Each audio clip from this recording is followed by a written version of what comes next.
Hey there, thanks for tuning into Duckbricks. I'm Chris, and this is Kai's Mech Storm Rider. Continuing on a concept introduced in Ninjago Core, this is featuring a mech riding a bigger vehicle. Much like how we got a motorcycle that a mech could ride all the way over here, now we have some sort of a glider that a mech can ride. You know, they keep on doing cool stuff like this. I can't wait to see how this gimmick plays out in action, so let's jump into my review right now as we continue my reviews of all of the Ninjago 2025 January sets.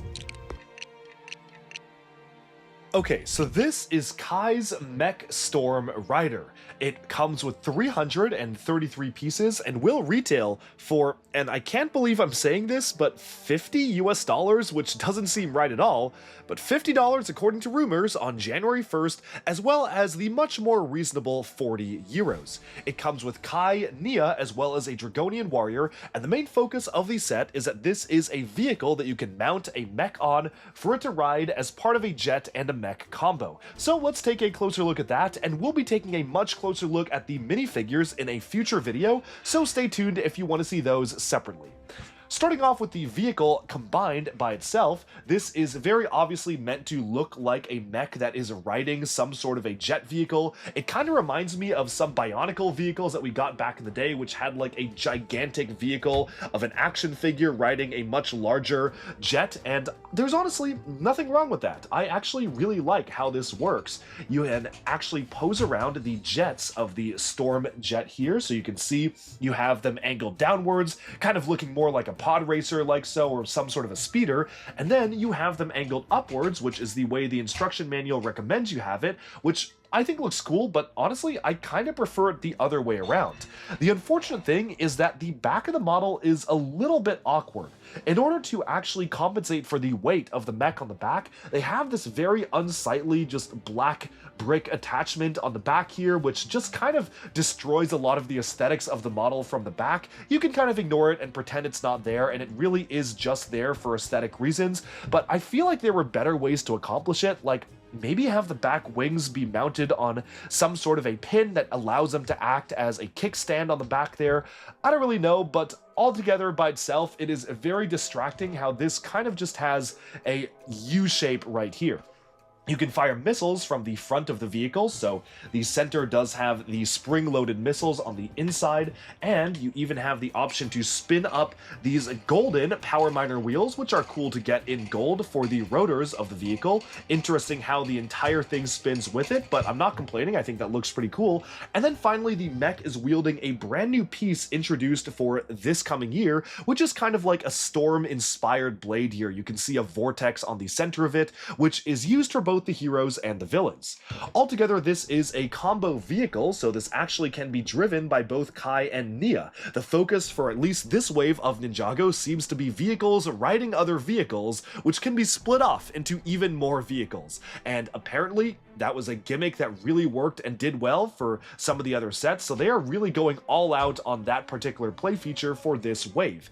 And I'm really curious to see how people actually experience these and how they feel. Maybe it might be a little bit overload, but we will see what people's reactions are to sets like these.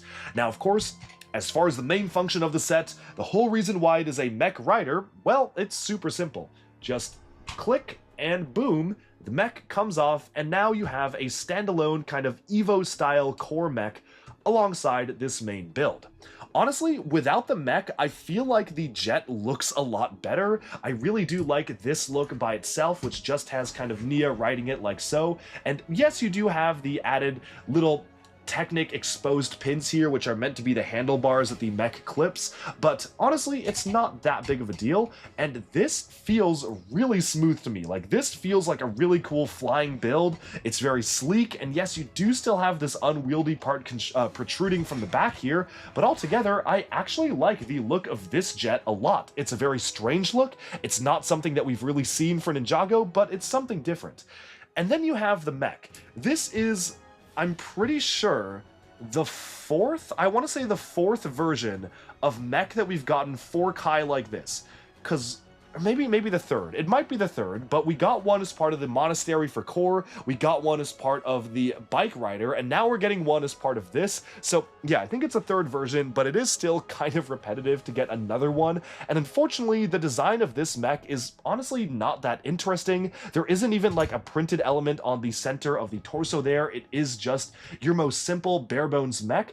The only interesting thing is the new dual molded blade in transparent red and transparent orange, and of course you can open that up to reveal Kai as a minifigure on the inside, and it does contain 2 copies of the new collectible for the wave, which is the prismatic blade, which is a really cool piece. It's done in transparent opalescent satin clear, which is always very cool.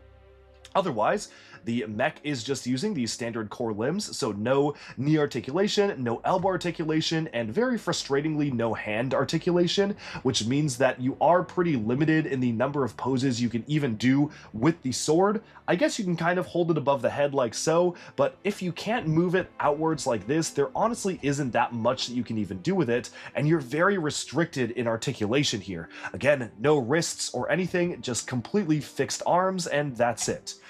So honestly, that's really all there is to see with a set like this. You have the mech rider, so you kind of clip the mech on the top here, you can allow it to grab the handlebars, maybe wield the sword, and then you have this jet, which is very vertical. I'm not even saying the jet looks bad, it just looks a little bit strange compared to what we're normally used to.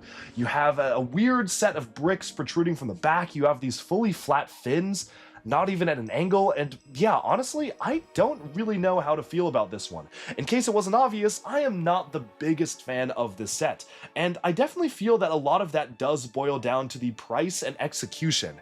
Having this be $50 US is ridiculous, and I really hope those rumors are not true, because I'm sure that those are definitely clouding my opinions on the set.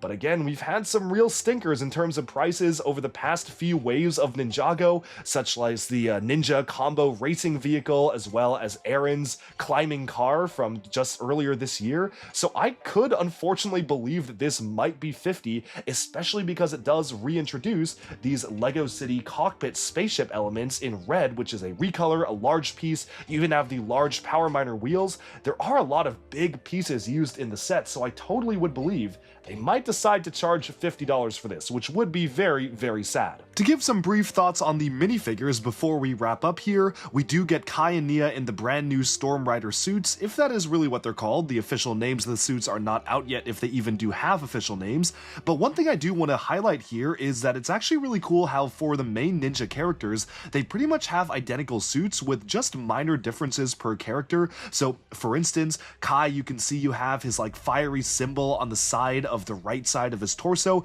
and then on the back you have half of a dragon being wreathed in flames, versus Nia, if you notice, has her symbol on the front that is kind of like almost like an N-shaped symbol, and then on the back it looks like the dragon is made out of water.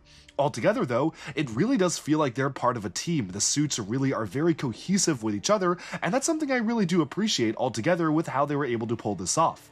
The Dragonian Warrior, on the other hand, is one of the most technically impressive LEGO minifigures we've gotten in a long time, with 4 brand new molds being dedicated to its construction. I am a huge fan of these minifigures, and they are definitely one of my favorite Ninjago villain factions yet. And stay tuned for my video taking a closer look at all of the minifigures to be able to see every single one in close detail. Now let's get back to the build. Altogether, I like the concept. I think it's a fun concept to have a mech riding a larger vehicle. I just don't necessarily know if this execution was the best way to do it. As it is right now, the mech feels very tacked on. It kind of ruins the aerodynamic feel that a jet like this could have had, and while I think the jet by itself is kind of my favorite part of it, like Nia piloting this jet does look really cool, I definitely think that that's not enough to salvage the set for me. All in all, it's really gonna have to come down to price. If this was even $35, I think I would feel a lot better about the set than I do now, but the fact that rumors are putting this at $50 and even $40 or 40 euros in Europe is still really high, and this one to me is definitely one of the more mixed sets of the wave. But let me know what you think in the comments below. You might agree or disagree. Despite the fact that this has been provided to me for review for free by LEGO, I do want to remain honest on this channel and give my honest opinions of these sets. And so you heard it here, that's what I think of this set. It's not necessarily that bad, I'm just not the biggest fan and think there are a lot better sets in the wave that you could be spending your money on. That's all for this review, thanks for watching, and bye for now.